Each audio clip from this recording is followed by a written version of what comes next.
ফাইদা নুফিখা ফিস-সূরি নাফখাতুন ওয়াহিদা, অতঃপর যখন সিংহায় ফুৎকার দেওয়া হবে, মাত্র একটি ফুৎকার। সিংহায় ফুৎকার দেওয়ার ধারণাটি আমরা জানি কিয়ামতের দিন দুইবার ফুৎকার দেওয়া হবে। আল্লাহ দুটি হর্নের কথা উল্লেখ করেছেন, কিন্তু এখন আল্লাহ উভয় চিত্রকে এই সূরায় একত্রিত করে দিলেন। তিনি এখানে যা করেছেন, এমনকি সিংহা শব্দটি উল্লেখ করার মধ্য দিয়ে এটা কিছুটা কনসেপ্ট মাথায় নিয়ে আসে। মানুষের স্মৃতিতে যদি প্রাচীন আরবের অমুসলিম কারোর সাথে কথা বলতেন কোরআন নাজিলের সময়কালে, কোরআনের শ্রোতাদের অধিকাংশই মুসলিম ছিল না। সে সময়ের মক্কায় বেশিরভাগই মুসলিম ছিল না, আর তারা এই কথাগুলো শুনছিল। তারা যখন সিংহা শব্দটি শুনত, তারা আখিরাত নিয়ে চিন্তা করত না, তারা গায়েব নিয়ে আমাদের মুসলিমদের মতো ভাবত না।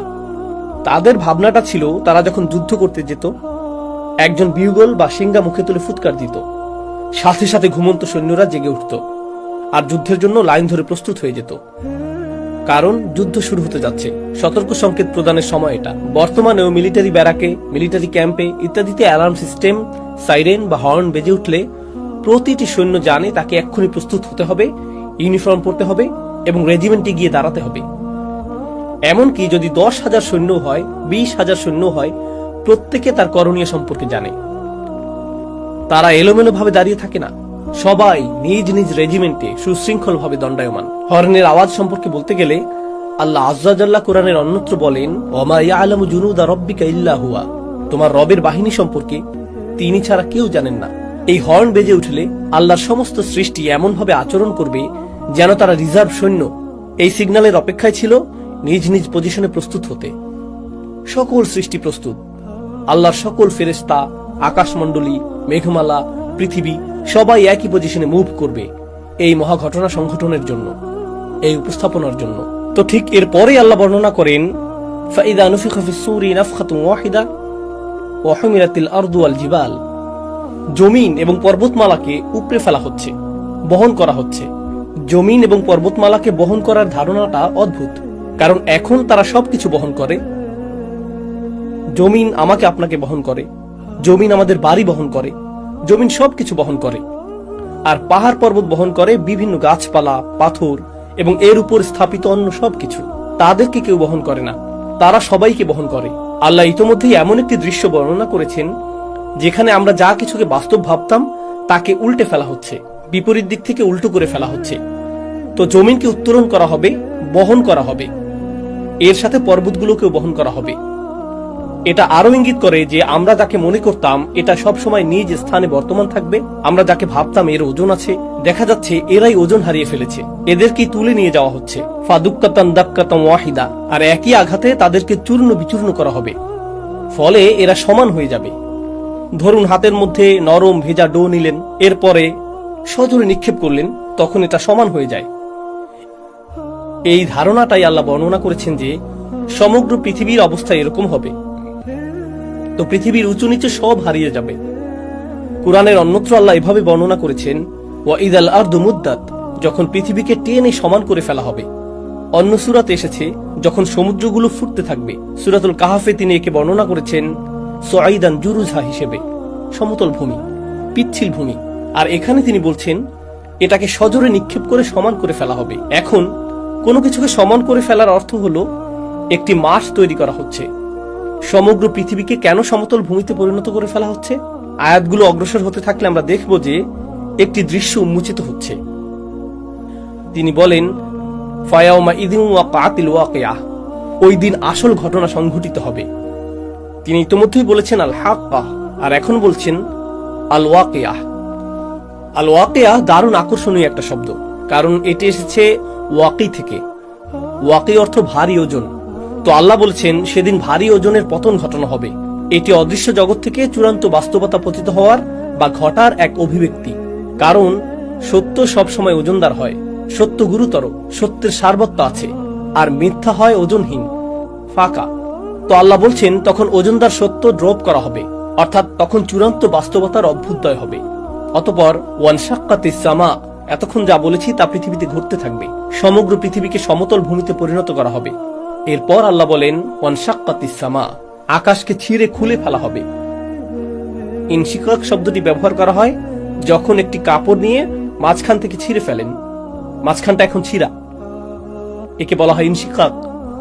আল্লাহ এই শব্দটি ব্যবহার করেছেন আকাশের অবস্থা বর্ণনা করতে, ওয়ানশাক্কাতিস সামা ফাহিয়া ইয়াউমাইযিন ওয়াহিয়া। এরপর সেদিন এটা খুলে যেতে শুরু করবে। আকাশ যখন খুলে যেতে শুরু করবে, এই ফাটলটা যখন আবির্ভূত হবে, আল্লাহ বলছেন তখন ফেরেশতারা, সম্ভবত জিবরিল আলাইহিস সালাম দিয়ে শুরু হবে, কারণ এক বচন ব্যবহার করা হয়েছে, কিন্তু এটা ইসমুল জিন্স, যা সবাইকে অন্তর্ভুক্ত করে। যাই হোক, ফেরেশতারা আকাশের ওই উন্মুক্ত অংশে লাইন ধরে থাকবেন। আমি চাই আপনারা গুরুত্ব দিয়ে বুঝুন এখানে কি ঘটছে। প্রাচীন যুগে যখন সেনাবাহিনী কোনো শহর জয় করতে যেত, দেখা যেত যে প্রাচীন শহরগুলোর চারপাশে বিশালাকার দেওয়াল তুলে প্রতিরক্ষা ব্যবস্থা করা হতো। তাদের থাকতো প্রকাণ্ড গেট। তারা গেটগুলো অত্যন্ত মজবুত ভাবে নির্মাণ করত, কারণ শত্রুরা তো আর দেওয়াল ভেদ করে আসতে পারবে না, তাদেরকে আসতে হবে গেট ভেঙে। যদি গেট ভেঙে ফেলা হয়, গেট যদি খুলে ফেলা হয়, তার মানে শত্রুপক্ষ শহর জয় করে ফেলেছে। শহরের পতন হয়ে গেলে আগত বাহিনী তথা আক্রমণকারী বাহিনী গেটের পাশে লাইন ধরে দাঁড়িয়ে যায়, সেনাপতিকে স্বাগত জানানোর জন্য বা বিজয়ী রাজাকে স্বাগত জানানোর জন্য, বিজয় উদযাপনের জন্য প্রস্তুতি নেওয়া হচ্ছে, তাই না? আয়াতগুলোর ভাষাতে ঠিক এরকম একটি চিত্র তুলে ধরা হচ্ছে। শুরুতে জমিনকে সমতল করা হচ্ছে, এরপর আকাশকে ছিঁড়ে খুলে ফেলা হচ্ছে। আচ্ছা, আকাশ ছিঁড়ে খুলে ফেলা বলতে কি বোঝানো হচ্ছে? আপনাদের কেউ কেউ সায়েন্সের ছাত্র বা বাচ্চারা যারা সায়েন্স পড়ে জানে যে আকাশ তো খালি জায়গা, এটা তো ফাঁকা। ছিঁড়ে খুলে ফেলা বলতে কি বোঝাচ্ছেন? আল্লাহ এখানে যা বর্ণনা করছেন তা খুব সহজে ডাইমেনশন দিয়ে বুঝতে পারবেন। আমরা আছি দৃশ্যমান ডাইমেনশনে, যেখানে আমরা একে অপরকে দেখতে পাচ্ছি, আমরা ভাবছি এটাই বাস্তব। কিন্তু ঠিক এই মুহূর্তে আমাদের সাথে ফেরেশতারা আছেন।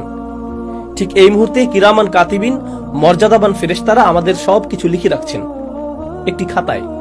এটি এমনকি কালি দিয়ে লেখা হচ্ছে না, এটি কিতাবুম মারকুম, পেজগুলোতে সেলাই করা হচ্ছে। কারণ কালির ক্ষেত্রে যদি পানি পড়ে লেখাগুলো অস্পষ্ট হয়ে যেতে পারে, বা আঙুল দিয়ে ঘষা দিলেও দাগ পড়ে যেতে পারে। কিন্তু লেখা যদি সেলাই করা হয়, আমরা যাকে বলি এমব্রয়ডারি, আমাদের কাজগুলোকে পাতাগুলোতে এমব্রয়ডারি করে নথিভুক্ত করা হচ্ছে, কিতাবুম মারকুম। আরবিতে এর নাম রকম। এভাবেই রেকর্ড করা হচ্ছে। এটা ঠিক এখনই ঘটছে, কিন্তু আমরা তা দেখতে পাচ্ছি না, কারণ এটা ঘটছে একটি পর্দার উপরে। এই পর্দার নাম হলো গাইব, গাইবের পর্দা। এজন্য গাইবের ধারণাটা কি ঘটবে বিচার দিবসে। ফাকাশাফনা আনকা গিতাআক, সূরা কাফে যেমন এসেছে।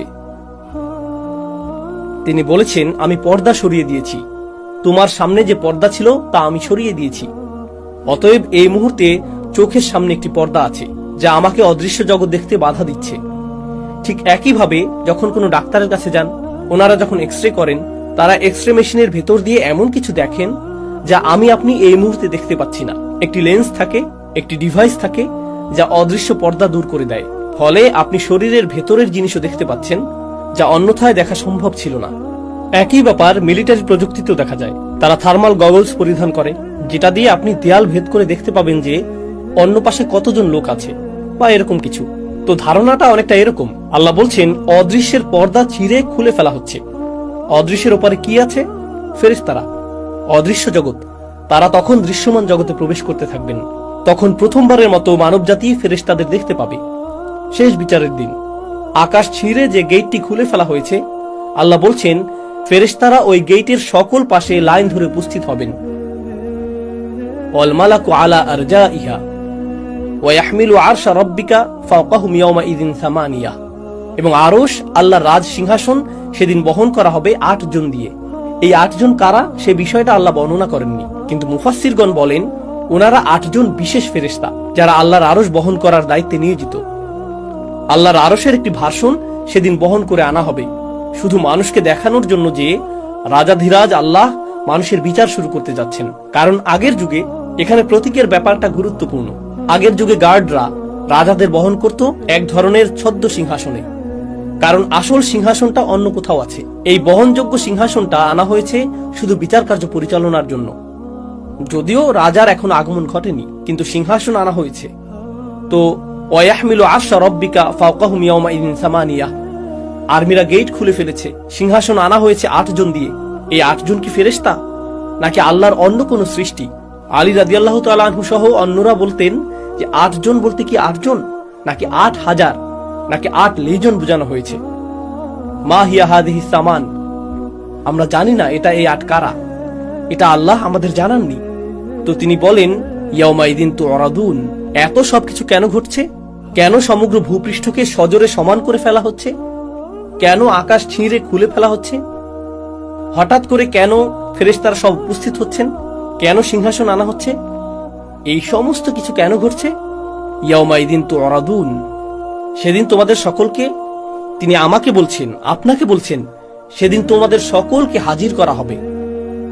তুরাদুন লা তাখফা মিনকুম খাফিয়া, তোমাদের কোনো গোপনীয়তাই আজ আর গোপন থাকবে না। তো আপনারা লক্ষ্য করছেন বিশাল বিশাল ব্যাপার ঘটছে। এরপর হঠাৎ করে একেবারে ক্ষুদ্র বিষয়গুলো, যা সমগ্র দুনিয়ার কাছে গোপন ছিল, যা আমি আপনি ছাড়া কেউ জানতো না, যা আমি বলেছি, যা আমি করেছি, যে নিয়ত আমার ছিল, যদিও মানুষ আমার কাজ দেখেছে কিন্তু আমার নিয়ত দেখেনি, ওইটা গুপ্ত ছিল। এমনকি সবাই এখানে নামাজ পড়ার আগে সবাই সালাতুল জুমার জন্য বসে আছেন, কিন্তু আমাদের নিয়তগুলো হয়তো অভিন্ন নয়, কারো হয়তো ভিন্ন নিয়ত আছে। আপনি তা দেখতে পান না, আপনার পক্ষে তা দেখা সম্ভব নয়, এটা গোপন। কিন্তু সেদিন কোনো গোপন জিনিসই আর গোপন থাকবে না, কিছুই লুকায়িত থাকবে না। কিছু সাহাবা এই আয়াত সম্পর্কে বলেছেন, কারণ সেদিন মানুষের পরনে কোনো কাপড় থাকবে না, কেউ কোনো পরোয়া করবে না। আল্লাহ শুধু মানুষের আমলগুলো উন্মুক্ত করবেন না, আল্লাহ তাদের নিজেদেরকে উন্মুক্ত করে দিবেন। তো লা তাখফা মিনকুম খাফিয়া, এখন ব্যাপারটা এমন যেন এই বিশাল ঘটনা, আকাশ এবং সমগ্র পৃথিবীকে নতুন করে সাজানো হয়েছে, নতুনভাবে ইঞ্জিনিয়ারিং করা হয়েছে। এই সমস্ত কিছুর উদ্দেশ্য হলো আমি এবং আপনি। এই সমস্ত কিছুর উদ্দেশ্য হলো যেন আমি আপনি আল্লাহর সামনে দণ্ডায়মান হই এবং বিচারের সম্মুখীন হই। এই সমস্ত কিছু হলো ঘটনার পূর্ব প্রস্তুতি। এখন প্রশ্ন উঠে, আল্লাহ আজ্জা ওয়া জাল্লা হলেন আল হাকিম, তিনি সকল প্রজ্ঞার মালিক। আর আল্লাহ আজ্জা ওয়া জাল্লা ইন্নামা আমরুহু ইযা আরাদা শাইআন আইয়াকুলা লাহু কুন ফায়াকুন, আল্লাহ শুধু বলেন হও আর এটা হয়ে যায়। তো কেউ মারা যাওয়ার সাথে সাথে আল্লাহ বলতে পারতেন অমুককে জাহান্নামে ফেলো, অমুককে জান্নাতে রাখো, তিনি তৎক্ষণাৎ সিদ্ধান্ত নিতে পারতেন। তার তো এই মহা আয়োজনের দরকার নেই, তাকে তো আকাশ খুলতে হবে না, ফেরেশতাদের প্রদর্শন করতে হবে না, এরপর সিংহাসন আনতে হবে না, এরপর আমাদের সমস্ত আমলগুলো গণনা করতে হবে না, আল্লাহকে তো ভালো মন্দ গুনতে হবে না, তিনি তো সব ইতিমধ্যেই জানেন। আল্লাহর কাছে আছে সব কিছুর ক্যালকুলেশন, আছে সব কিছুর হিসাব। আল্লাহর চেয়ে কার কাছে উত্তম হিসাব আছে? তাহলে আমাদের সম্মুখে আল্লাহর এই বিশাল দৃশ্যের অবতারণা করার উদ্দেশ্য কি? ব্যাপারটা আসলে ন্যায় বিচারের ধারণার সাথে সম্পর্কযুক্ত।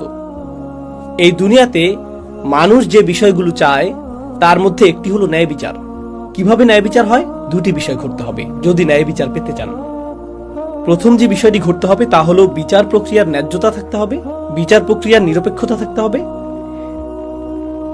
দ্বিতীয় যে বিষয়টা ঘটতে হবে তা হলো আপনাকে বিচারটা প্রদর্শন করতে হবে, গোপনে বিচার করতে পারবেন না। যদি পুলিশ কাউকে গ্রেফতার করে, তাকে ধরে এবং জেলে নিক্ষেপ করে আর বলে যে তাকে দোষী সাব্যস্ত করা হয়েছে, তখন প্রশ্ন উঠে কখন তাকে দোষী সাব্যস্ত করা হলো, তার বিচার কখন হলো? ও, এটা গোপনে করা হয়েছে। বিশ্বাস করুন, বিচারটা ন্যায় বিচার হয়েছে। আচ্ছা, বিচারটা যদি গোপনে হয়, সাথে সাথে সবাই চিন্তা করবে বিচারটা যদি এতই ন্যায্য হয় তাহলে গোপনে করলেন কেন? প্রমাণাদি দেখাচ্ছেন না কেন? প্রকাশ করছেন না কেন? অতএব শুধু ন্যায় বিচার করলেই হবে না, ন্যায় বিচারটা সবাইকে দেখাতেও হবে। উভয় ব্যাপারটা ঘটতে হবে।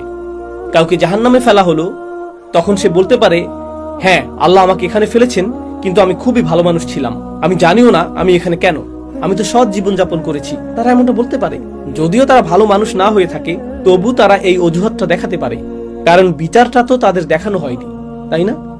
প্রকৃতপক্ষে এমনকি সেদিনও কিছু মানুষ অজুহাত দেখানোর চেষ্টা করবে। আল্লাহ কি করলেন? আল্লাহ দেখিয়ে দিলেন, লা তাখফা মিনকুম খাফিয়া, কোনো কিছুই গোপন থাকবে না। ভালো কিছু যেমন গোপন থাকবে না, তেমনি খারাপ কিছু গোপন থাকবে না। আপনি নিজে, আমি নিজে সাক্ষ্য দিব আল্লাহ ন্যায় বিচার করেছেন। এটি একটি ন্যায্য বিচার। এখানে কোনো অন্যায় করা হয়নি, কারো প্রতিই না।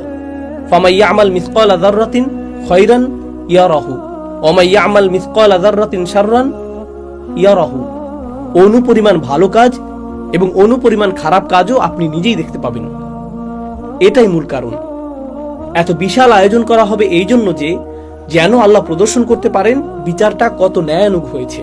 আমার আপনার চোখের সামনেই এটা ঘটবে। এটা সেই মহাবিচারের প্রস্তুতি। এখন কিছু সময়ের জন্য একটু কল্পনা করুন, আমরা বিভিন্ন ইভেন্টে যোগ দিই। কেউ ঈদ পার্টির আয়োজন করলো, এটা একটা ইভেন্ট। চলুন আরো বড় কোনো ইভেন্টের কথা চিন্তা করি। নতুন প্রেসিডেন্টের শপথ অনুষ্ঠান হবে বা নতুন প্রধানমন্ত্রী নির্বাচন করা হয়েছে, তখন অনুষ্ঠান করা হয়, উদ্বোধনী অনুষ্ঠানের আয়োজন করা হয়, জাতীয় উৎসবের একটি দিন, বিশাল এক ব্যাপার। যখন বিশাল কিছু হয় তার জন্য প্রস্তুতিটাও হয় অনেক বড়। আল্লাহ এত ব্যাপক প্রস্তুতি নিচ্ছেন, এত প্রকাণ্ড আয়োজন। কত যে আয়াতে এই ইভেন্টের প্রস্তুতির কথা এসেছে। সিংহার আওয়াজ থেকে শুরু করে আকাশ ছিঁড়ে ফেলা, ফেরেশতাদের সারিবদ্ধ হয়ে দাঁড়িয়ে যাওয়া, সিংহাসনের আগমন, এই যে এত বিশাল আয়োজন আমার কৃতকর্মগুলো হিসেবের জন্য, আপনার কৃতকর্মগুলো হিসেবের জন্য। আল্লাহর কাছে আমাদের কর্মগুলো এতটাই গুরুত্বপূর্ণ, অথচ আমরা মনে করি আমাদের কৃতকর্মগুলো ছোটখাটো বিষয়।